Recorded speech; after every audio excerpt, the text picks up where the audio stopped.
सहनाववतु सहनौ भुनक्तु सह वीर्यं करवावहै तेजस्विनावधीतमस्तु मा विद्विषावहै।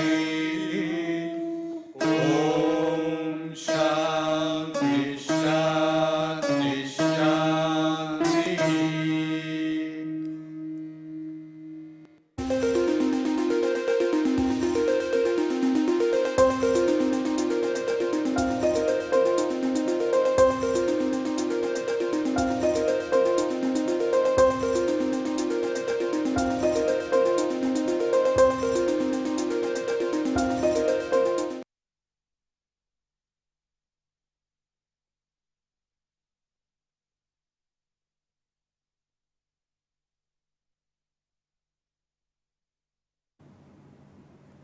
Welcome back to Prestressed Concrete Structures. This is the fourth lecture of Module 4 on Design of Members. In this lecture, we shall study the choice of different sections. Then we shall move on to the determination of limiting zone, and finally we shall talk a little bit on post-tensioning in stages. First, the choice of sections. The type of section is selected based on the use of the structure, architectural requirements, casting and fabrication options, available technology and skilled workforce.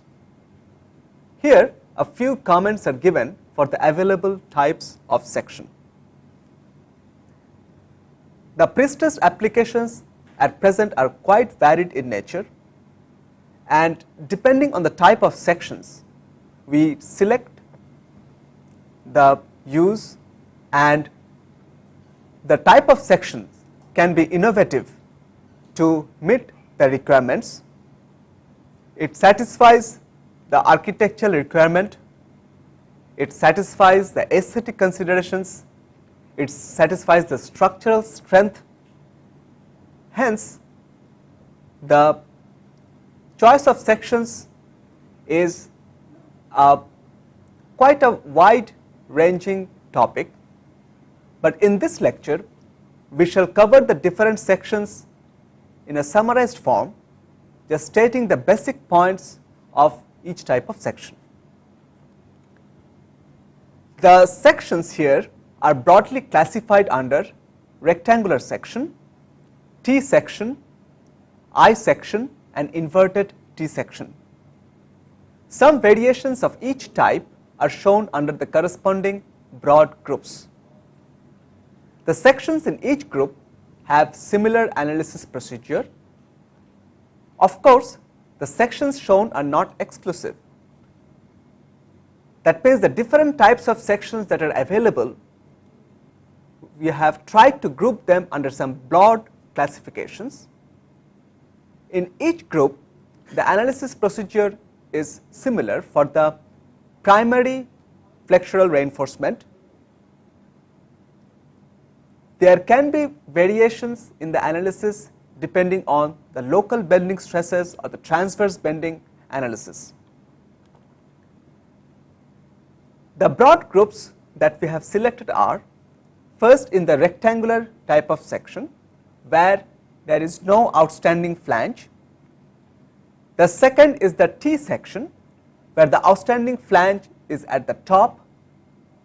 Next, the I section where the flanges are both at the top and the bottom, and finally the inverted T section where the flanges are at the bottom. Regarding variations, again we are showing some typical types of sections with some schematic sketches. A rectangular section can be trapezoidal in nature, where the width of the web varies along the depth.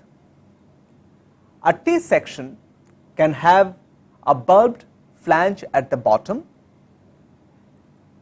The flange need not be always outstanding. There can be a flange between two webs. For the type A section under this category, there is more room for tendons in the lower flange. The purpose of enlarging the bottom of the web is to place the tendons properly. For B, there is better stability during erection. We can place these members properly, and then we can place a cast in place concrete over this precast members. For the third group, we can have a box type of section, which are more common in bridges, and there can be different types of box cross sections where the webs need not be parallel, and there can be holes in the rectangular section. If the size of the holes is larger than a certain value, then we have to treat this section as a flange section. If the holes are smaller than a certain value, then they can be treated as a rectangular section with equivalent properties. The box sections are torsionally stiff and strong. Hence, as I said, that they are used in bridges, especially for curved decks where the torsional requirement is quite high. The inverted T sections can have variations like U section, and there can be cast in place topping slab over this type of inverted T sections. Now, let us study some of the aspects of these different types of sections. The fabrication is easy for a rectangular section, it is easy for even a T section, but it can be quite expensive for a I section, because if we want to cast different sizes of section in a project, then the variation of formwork is also quite expensive. The fabrication for the inverted T section can be difficult in certain locations. Regarding the space of reinforcement, the rectangular section has adequate space. A T section will have less than adequate space unless we enlarge the bottom of the web as a bulb. There is good space for the tendons in the I sections as well as in the inverted T sections. Let us now study the basic properties for this type of sections when they are used as non-composite sections. Regarding flexural efficiency, the rectangular section is poor. The lever arm, which is represented by Z, is about 40% of the total depth, which is represented by H. Compared to a rectangular section, a T section is flexurally more efficient, and the lever arm is about 50% of the total depth. The I section is flexurally very good, and the lever arm is 70% of the total depth. The inverted T section is very inefficient for flexural capacity if it is bending in positive direction, but we can increase its flexural capacity if we are having a topping slab, which we shall mention under the category of composite sections. The ultimate moment capacity for an inverted T section is small as compared to the other types of sections. If we look into the applications of this type of sections as non-composite sections, then the rectangular sections are used for light load and short span, and for this applications the self weight moment, which is represented as MSW, is quite large compared to the total moment the section has to carry, which is represented as MT. The T section is good for long span roofs when the live load is much smaller compared to the dead load. For T sections also, the ratio of MSW by MT is large. For I section, they are good for long span and heavy loads. here the MSW by MT ratio is small compared to the rectangular and the T sections. For the inverted T sections, the applications are rather limited. When we use them, the MSW by MT ratio is large. Now let us see the properties of the sections when they are used as composite sections. That means there will be a topping slab above these sections. Regarding efficiency, the rectangular section is very good when the section is shored during the casting of the topping slab. For the T section, the increase in load capacity is only slight if you are having a topping slab of small depth. For I section, the increase in flexural capacity can be very good. For an inverted T section, when we have this topping slab, then its flexural capacity increases substantially. Thus, we see the inverted T section is flexurally efficient only if we have a topping slab in a composite construction. Regarding application, the rectangular sections are good for building construction, where the construction can be done quickly. For T sections, the topping serves to tie all sections together. That means we are placing the T section side by side, and over that, when we are placing a topping slab with some continuity reinforcement, then the topping slab helps to force all the T members to deform together. And for this type of section, we do not need any formwork for the composite pour of the concrete. The I sections, as a composite sections, they are used for long span buildings and bridges.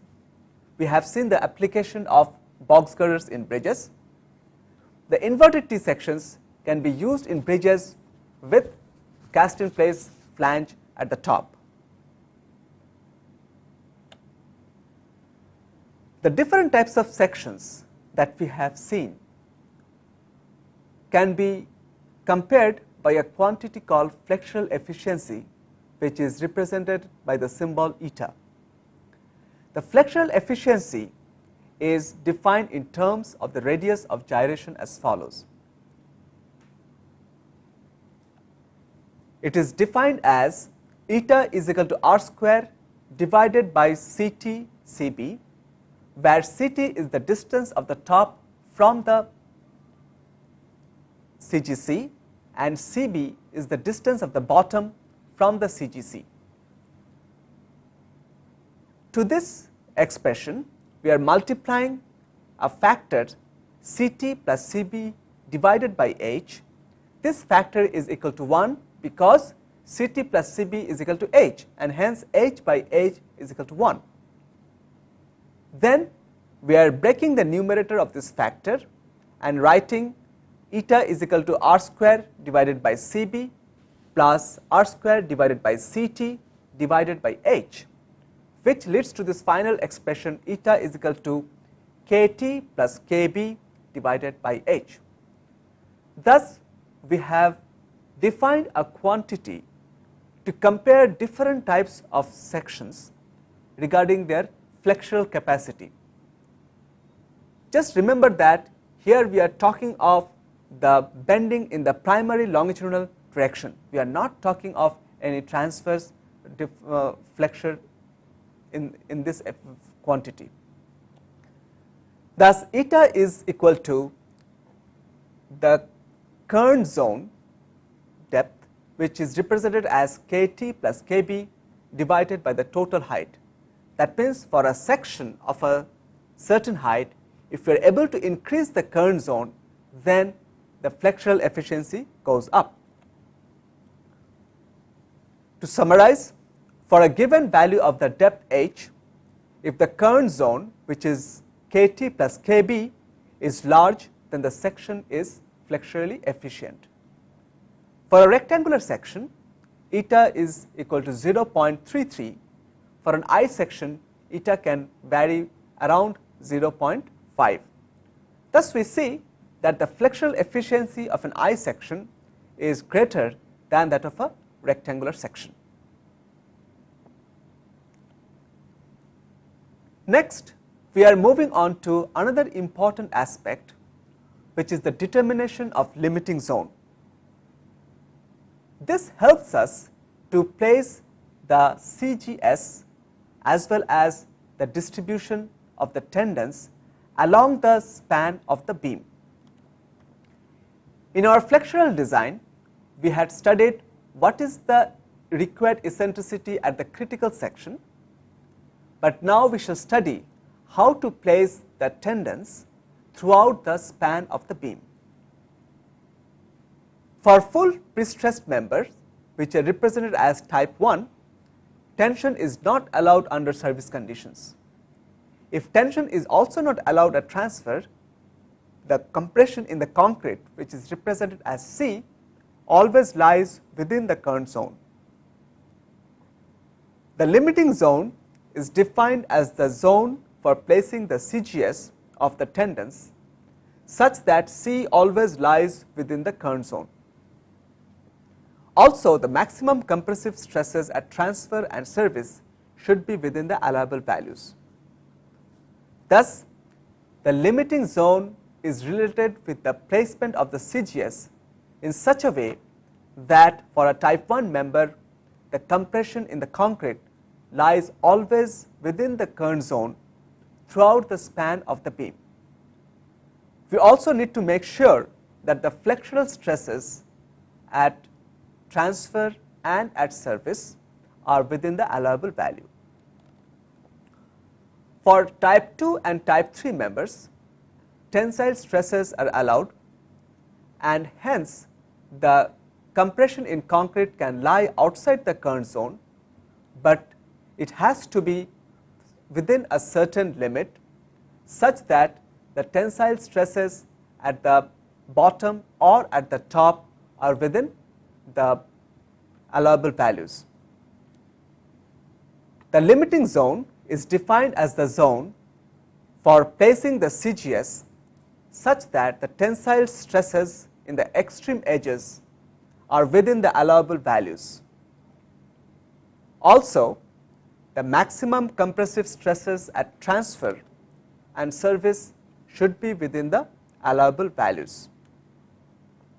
Thus, the definition of the limiting zone is more general for type 2 and type 3 members as compared to type 1 members, because for type 2 and type 3 members we are allowing tension in the concrete, and hence the compression can lie outside the current zone.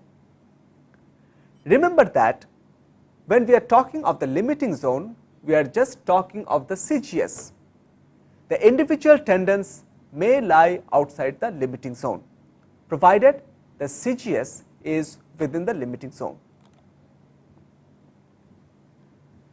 The limiting zone is determined from the maximum or minimum eccentricities of the CGS along the beam corresponding to the extreme positions of C. The maximum eccentricity, which will be represented as E max at any section, corresponds to the lowest possible location of C at transfer that generates allowable tensile stress at the top of the section. Also, the maximum compressive stress at the bottom should be within the allowable value. As it is evident from the word itself, the limiting zone is determined by placing the CGS as low as possible such that it corresponds to the extreme position of C. The lowest possible eccentricity, that means the distance of the CGS from the CGC at a particular section, will be denoted as E max, and it is determined in such a way that the compression does not cause a tension at the top beyond the allowable value, or a compressive stress at the bottom beyond the allowable value.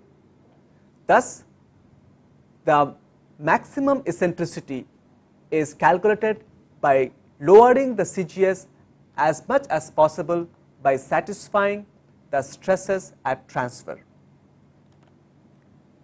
The minimum eccentricity of the CGS, which is represented by E min, corresponds to the highest possible location of C at service that generates allowable tensile stress at the bottom of the section.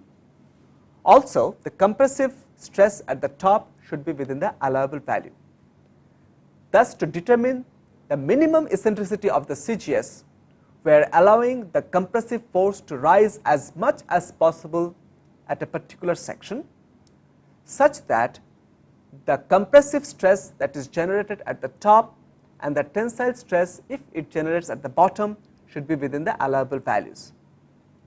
The purpose of allowing the compression to rise above the CGS by as much distance as possible is to have an efficient section. With that, we are able to reduce the amount of prestressing force. The following material gives the expressions of E max and E min for type 1 and type 2 sections.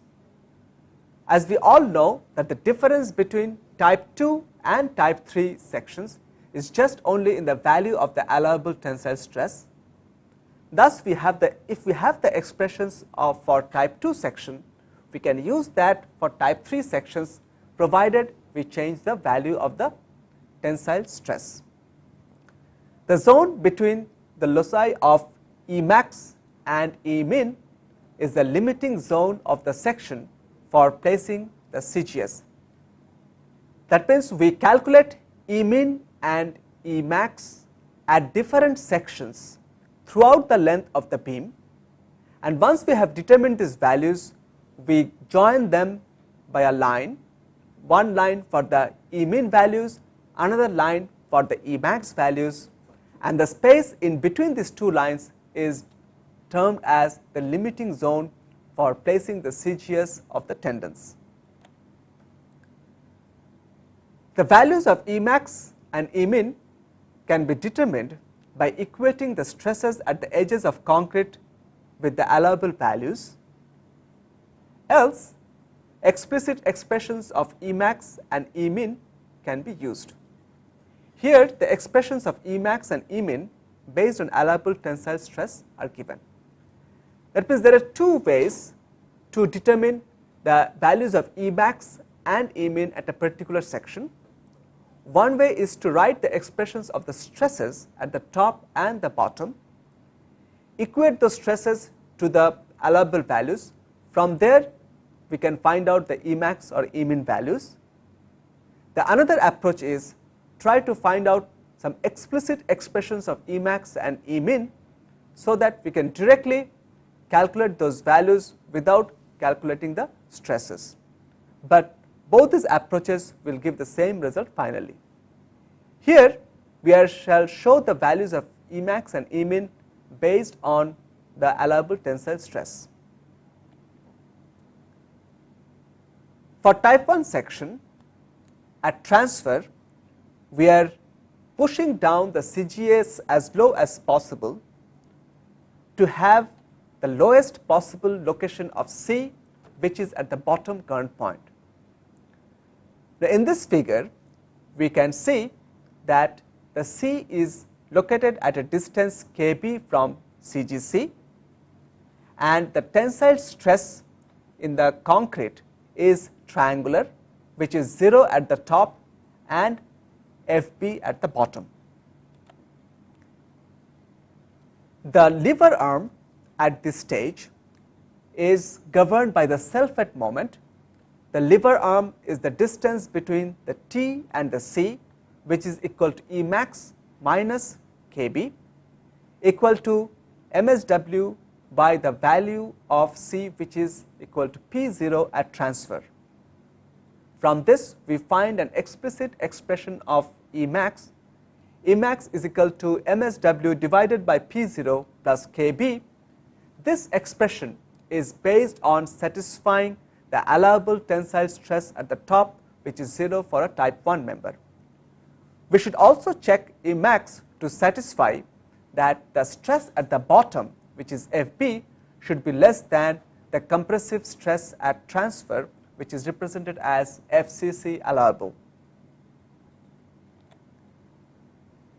Next, for type 1 section, we are determining E min. Here at service, we can have a highest possible location of the CGS, I would say a minimum eccentricity from the CGC, such that C is at the top of the current zone, which is at a distance kT from CGC. At service, the stress in the concrete will be a triangular with 0 stress at the bottom and a certain value Ft at the top. If we equate the total lever arm, which is the eccentricity of the CGS plus the eccentricity of the CGC, that is equal to E min plus Kt, which is equal to the total moment mt divided by the value of C at service, which is equal to Pe. Thus, E min is equal to mt divided by Pe minus Kt. Here also we find an explicit expression of the minimum eccentricity of the CGS based on 0 tensile stress at bottom during service. We of course need to make sure that the compressive stress at the top, Ft, should be less than the allowable compressive stress at service.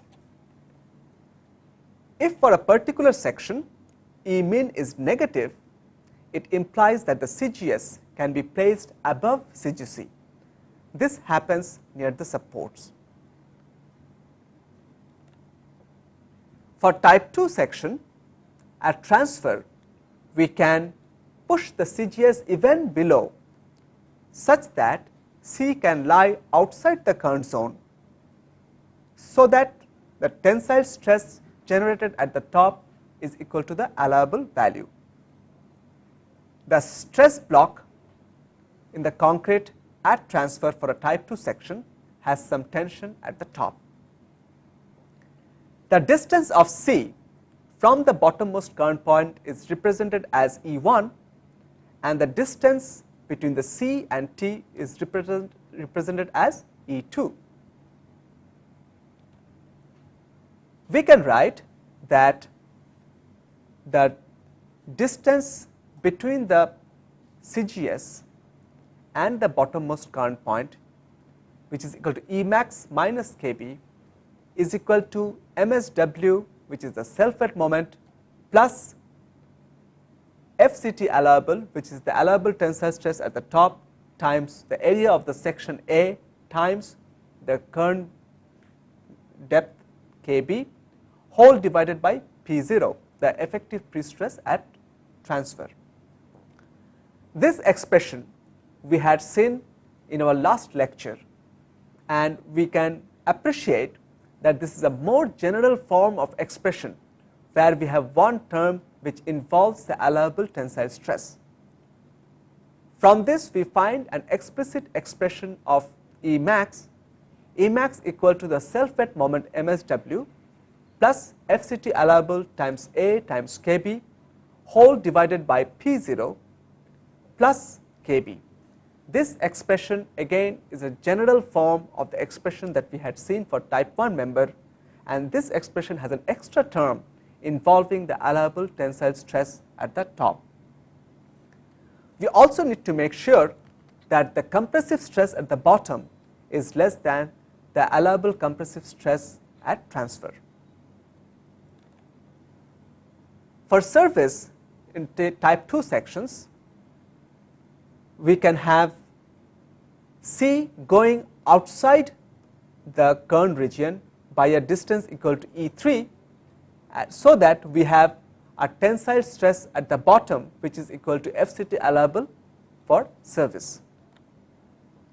The minimum eccentricity plus the distance of the current point from CGC equal to the total moment mt minus FCT allowable times A times KT whole divided by the effective pre-stress PE at service, or E minimum is equal to mt minus FCT allowable times A times KT whole divided by PE minus KT.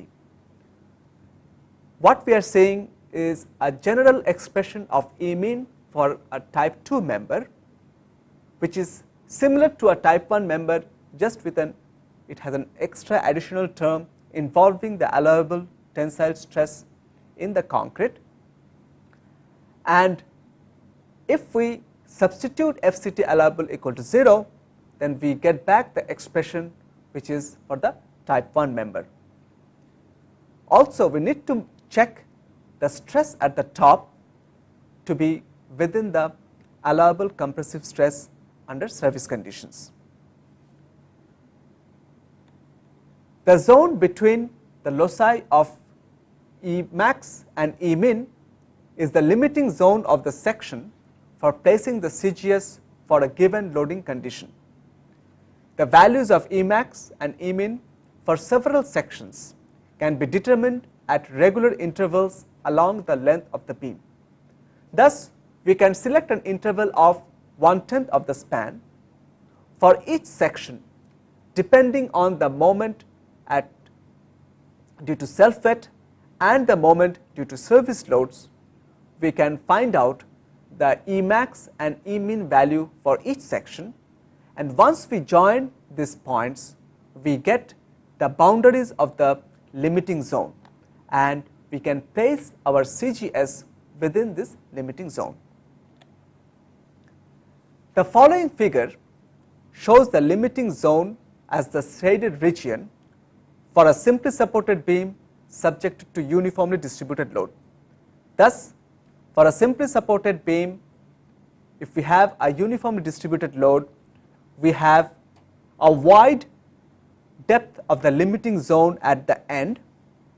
As we are proceeding towards the center of the span, the depth of the limiting zone is getting reduced, and we see that the locus of E min and the locus of E max are the upper boundary and the lower boundary of the limiting zone for placing the CGS.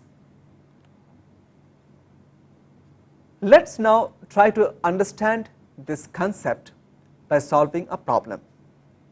For the post-tension beam with the flange section as shown in the next slide, the span is 18 meters. For uniform loads, the profile of the CGS is parabolic. The live load moment at mid-span, which is represented as MLL, is 648 kilonewton meters. The pre-stress after transfer P0 is 1600 kilonewtons. Assume 15% loss at service. Evaluate the limiting zone of CGS if the allowable stresses at transfer and at service are as follows. For compression, the allowable stress is 80 Newton per millimeter square. For tension, the allowable stress is 1.5 Newton per millimeter square. In this problem, we are having the allowable values same for transfer and service, but in general, these values will be different because the strength of the concrete will be different at transfer and at service. The section is an unsymmetric I section where the top flange width is 500, the bottom flange width is 250 millimeters. The total depth is 1000 millimeters. The depth of both the flanges is 200 millimeters, and the width of the web is 150 millimeters.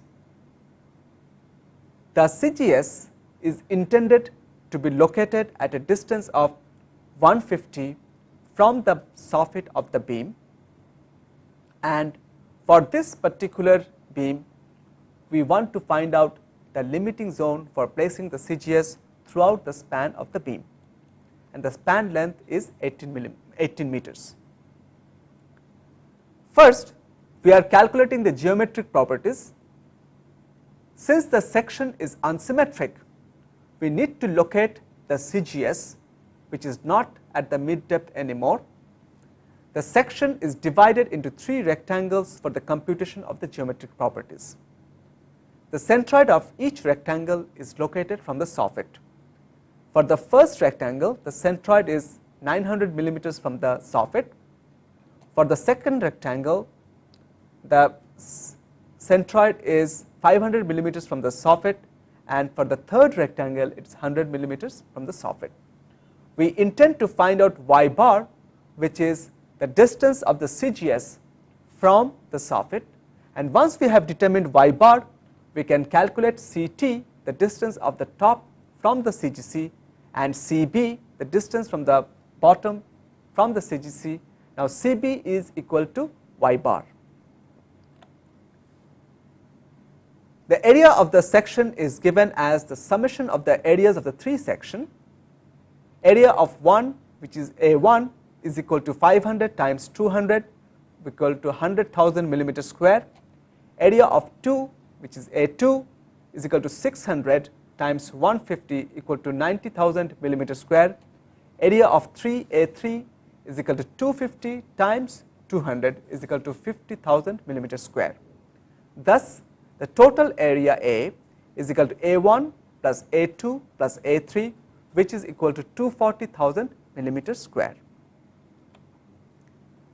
The distance of CGC from the soffit is given as the summation of the first moment of the individual areas divided by the total area. The moment of the first area is A1 times 900, the moment of the second area is A2 times 500, and the moment of the third area is A3 times 100. All these 3 distances are the distances of the centroids of individual rectangles from the soffit of the beam. Divided by the total area, which we have just calculated, gives us the value of y bar equal to 583.3 millimeters. Thus, the CGS is located at a distance of 583.3 millimeters from the soffit of the beam. CB is equal to y bar equal to 583.3, CT is equal to 1000, which is the total depth, minus 583.3 equal to 416.7 millimeters.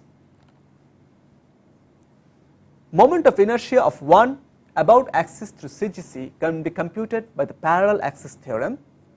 I1 is equal to the moment of inertia about the centroid of the rectangle plus the area of the rectangle times the distance square. Thus, I1 is equal to 1 by 12 times 500 times 200 cube plus A1 times 900 minus 583.3 whole to the power 2, and we get a value of I1 equal to 1.036 times 10 to the power 10 millimeter 4. Similarly, we can calculate moment of inertia of area 2. This is equal to the moment of inertia about its centroidal axis, which is 1 by 12 times the breadth, which is 150 times the depth cube, which is 600 to the power 3, plus the area, which is A2 times the distance square. The distance is 583.3 minus 500 whole to the power square, and once we substitute the value of A2, we get I2 is equal to 3.32 times 10 to the power 9 millimeter to the power 4. Moment of inertia of 3 is also available similarly, that I3 is equal to the moment of inertia about its centroid plus the area times the distance square, and once we substitute the values, we get I3 is equal to 1.184 times 10 to the power 10 millimeter to the power 4. The total moment of inertia of the section I is equal to I1 plus I2 plus I3, which is equal to, once we substitute all the 3 values, we get I is equal to 2.552 times 10 to the power 10 millimeter to the power 4. Next, we are calculating the moment due to self weight. The distributed self weight is equal to the unit weight of concrete, which is taken as 24 kilonewton per meter cube, times the area, which is 240,000 millimeter square, times a factor which converts the millimeter square to meter square. This gives a self weight of 5.76 kilonewtons per meter. The moment due to the self weight MSW is equal to the weight times the span square divided by 8. The span is 18 meters and the self weight is 5.76, and after substituting the values, MSW is equal to 233.3 kilonewton meters. At this stage, we are having the properties of the section, we know the self weight, and now we are moving on to calculate the limiting zone. The values of Emax and Emin are determined by equating the stresses at the edges of concrete with the allowable values. To recollect, the expression of stress is given below, that the stress at a depth is equal to the uniform compressive stress, which is minus P by A plus minus PEY divided by I, which is the varying component due to the eccentricity of the prestressing force, and plus minus My by I, which is the varying component due to the external moment. The summation of these three gives a stress profile which can be compressive throughout the full depth. At midspan, for Emax, consider the load stage at transfer. First, calculate E based on the bottom stress equal to minus 18 Newton per millimeter square, because that is the maximum compressive stress that we can have.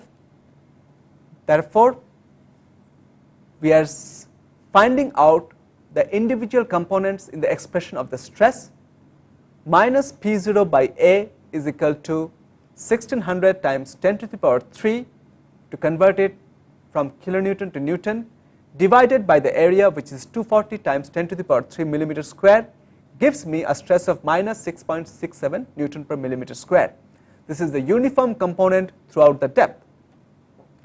The next is P0 times E times CB divided by I, which gives us the stress at the bottommost fiber due to the eccentricity of the prestressing force, equal to minus 1600 times 10 to the power 3 times E, which is the unknown quantity now, times 583.3 divided by 2.552 times 10 to the power 10, and this gives me an expression of minus 0.0366 E. Thus, this component of the stress is in terms of the eccentricity E. Next, we are calculating the component due to the self weight. MSW times CB divided by I is equal to 233.3, which we just calculated, times 10 to the power 6 to convert it to Newton millimeters, times 583.3 divided by the value of I, which gives me a stress of 5.33 Newton per millimeter square. Thus, the total stress at the bottom is equal to minus 6.67 minus 0.0366 times E plus 5.33 equal to minus 18 Newton per millimeter square. Thus, we are equating the stress to the allowable value, from which we are computing the maximum value of E, which is denoted as E max. Solving, E is equal to 18 minus 6.67 plus 5.33 divided by 0.0366 gives me 455.2 millimeters. This value of E is based on satisfying the compressive stress at the bottom. Let us now calculate E based on the tensile stress at the top. For the tensile stress at the top, the uniform component is already known, which is minus 6.67. the component due to the eccentricity of the prestressing force equal to P0 times E times Ct divided by I, and here Ct is equal to 416.7, and we get an expression of this component equal to 0.0261 times E. The value due to the self weight is equal to MSW times Ct divided by I equal to minus 233.3 times 10 to the power 6 times 416.7 divided by the value of I gives me a compressive stress of minus 3.81 Newton per millimeter square. And once we substitute this for the total stress at the top, then minus 6.67 plus 0.0261 E minus 3.81 gives me the allowable tensile stress at the top, which is 1.5 Newton per millimeter square. Once we solve E, we get a value of 460.8 millimeters. Now, out of the two values, the lower value, which is 455.2 millimeters, governs, and that is the one which is selected as the maximum eccentricity for the CGS at midspan, and which are based on satisfying the stresses at transfer. Next, we are calculating the minimum eccentricity for the load stage at service. We are proceeding with a similar set of calculations, and here we are satisfying the top stress to be minus 18 Newton millimeter square. The effective pre-stress by the area is equal to 85% of the pre-stress at transfer divided by area, and which is equal to 0.85 times minus 6.67 gives a value of minus 5.67 Newton per millimeter square. Thus, this is the uniform component at service after the long term losses. PE times E times Ct by I, which is the value of the stress at the top due to the pre-stress at service, is equal to 0.85 times 1600 times 10 to the power 3 times E times 416.7 divided by the value of I gives me a value of 0.022 times E. The value due to the live load moment is equal to 648 times 10 to the power 6 times 416.7 divided by the value of I is equal to minus 10.58 Newton per millimeter square. Thus, the stress at the top is the uniform component, which is minus 5.67, plus the varying component due to the pre-stressing force, which is in terms of E, which is 0.022 E, minus the value due to the self weight, which is 3.81 Newton per millimeter square, minus the value which is due to the live load, minus 10.5 Newton per millimeter square. Remember that here there is no other superimposed dead load other than the dead load due to self weight. Equating this top stress to minus 18 Newton per millimeter square, the allowable value, we are able to calculate the value of E equal to 93.6 millimeters. To calculate the E based on the bottom stress, which can be tensile, equal to 1.5 Newton per millimeter square, we know the uniform component. We are just deriving the component due to the eccentricity of the pre-stressing force, and here we are using Cb for the bottom point, and once we substitute the values, we get Pe times E times Cb divided by I equal to minus 0.031 times E. The stress due to the live load is equal to 648 times 10 to the power 6 times 583.3 divided by the value of I is equal to 14.81 Newton per millimeter square.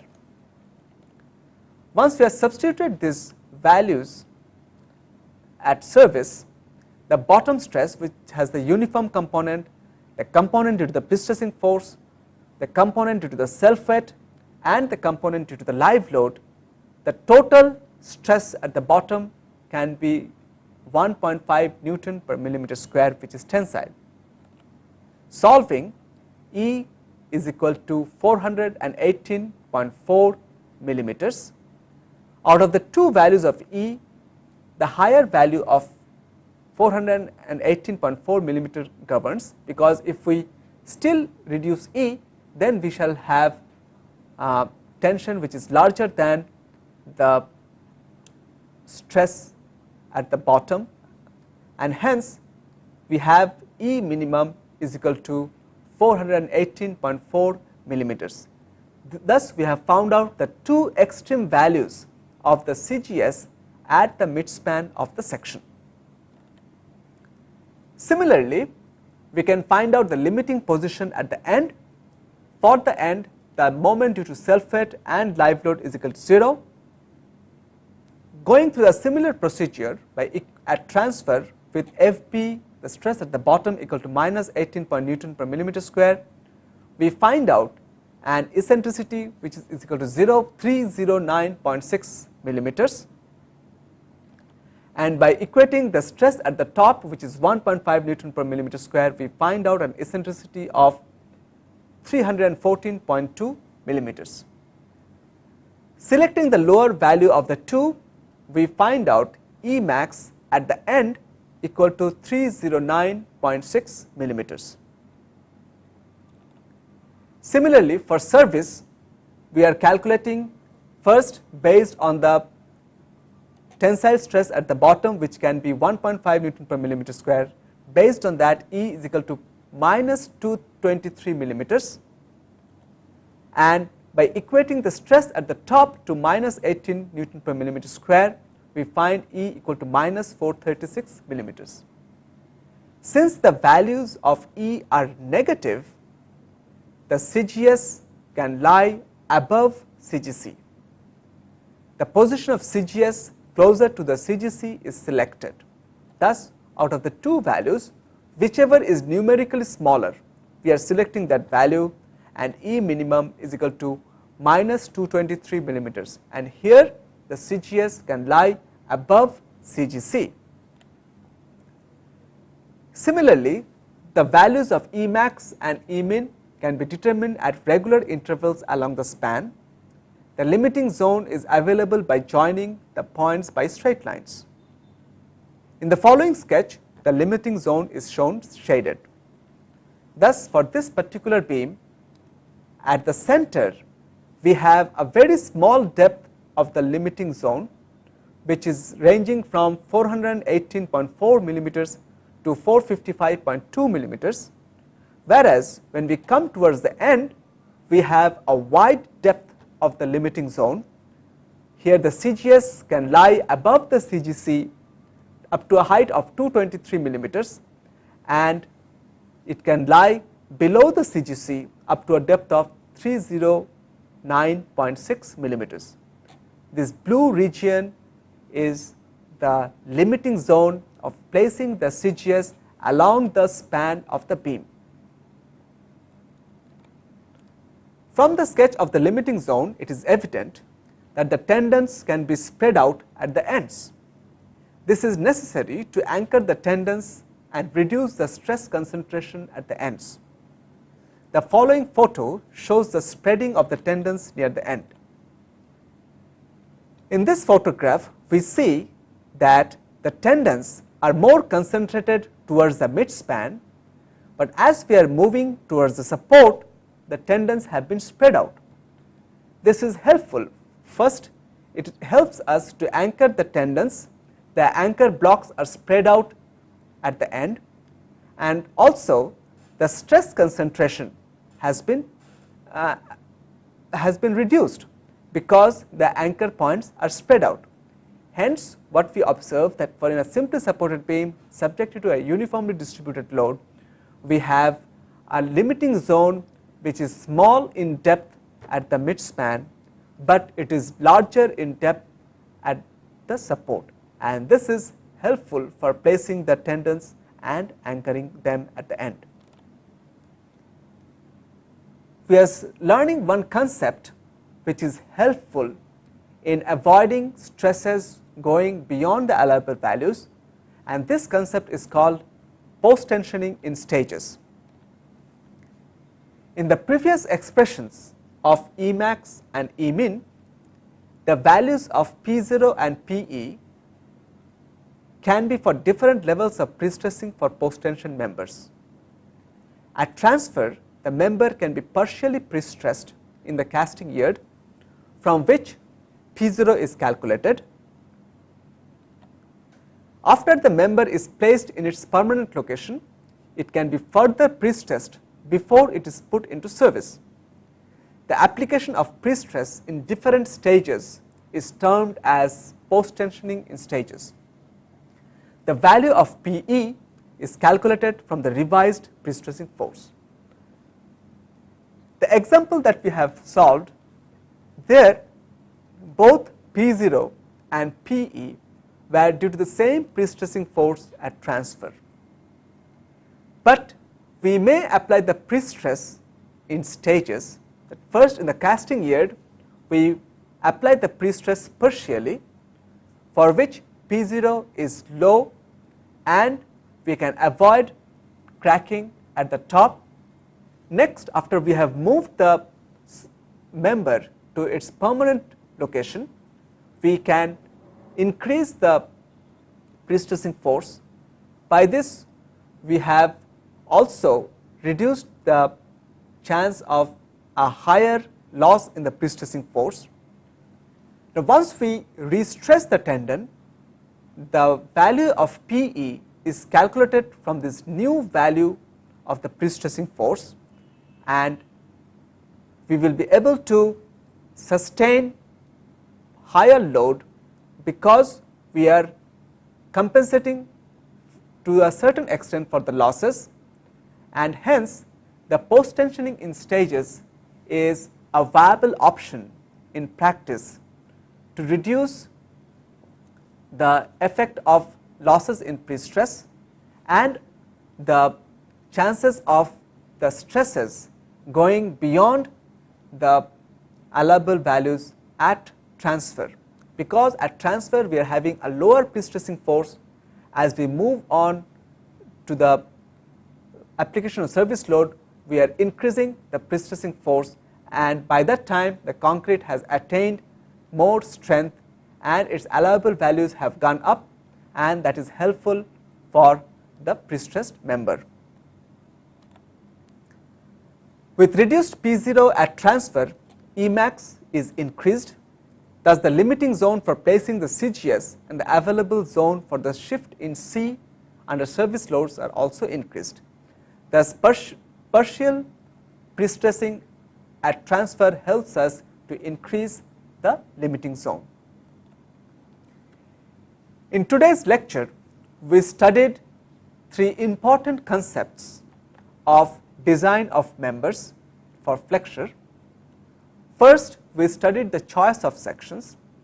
As we know that the sections can be varied types depending on the type of application, then the technology available and the money that is available for the construction.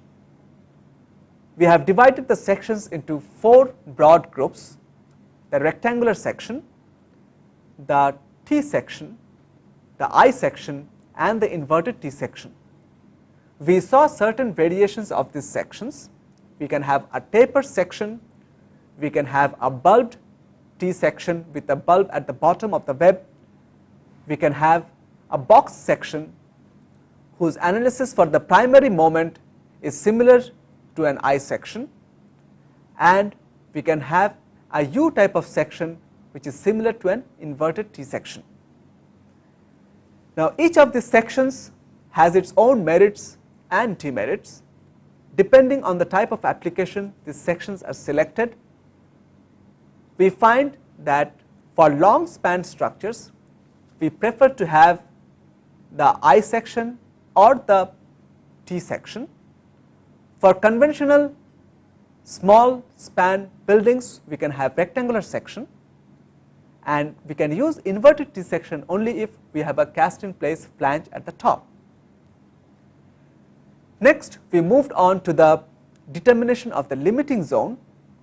The limiting zone helps us to place the tendons throughout the span of the beam, and we find that for a simply supported beam the limiting zone is deeper at the ends and have small depth towards the midspan.